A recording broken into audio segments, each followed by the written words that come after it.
But let's talk about what's at stake. Let's talk about what is going on right now with our democracy.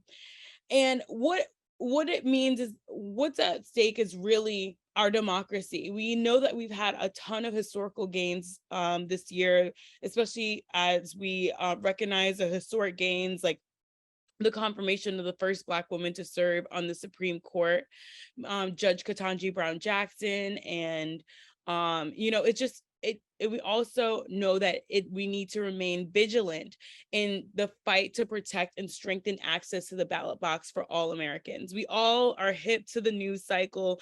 We all can get into a bit of a tunnel and say all of the bad things that we see in front of our eyes. But I do know there are some great things.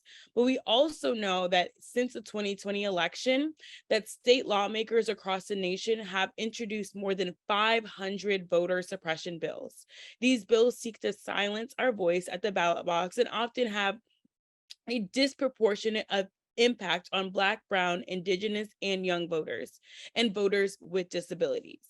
And what do these bills actually look like? So if you're in a state like Texas, this looks like a new voter ID law that has resulted in unprecedented levels of rejection for mail ballots.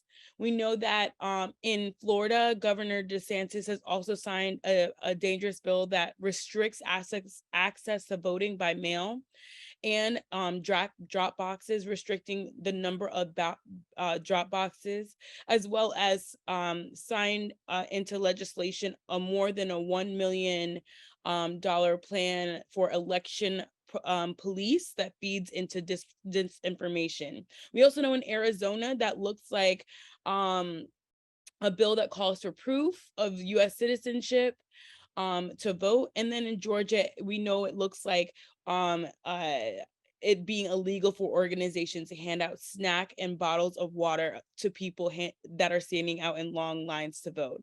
Again, this is nonpartisan, but these are facts. These are bills that have been signed into law that are going to dissuade people from having their voices heard. And our job is to make sure that people know that it is still one person, one vote. It's still up to us to make sure more people have their voices heard.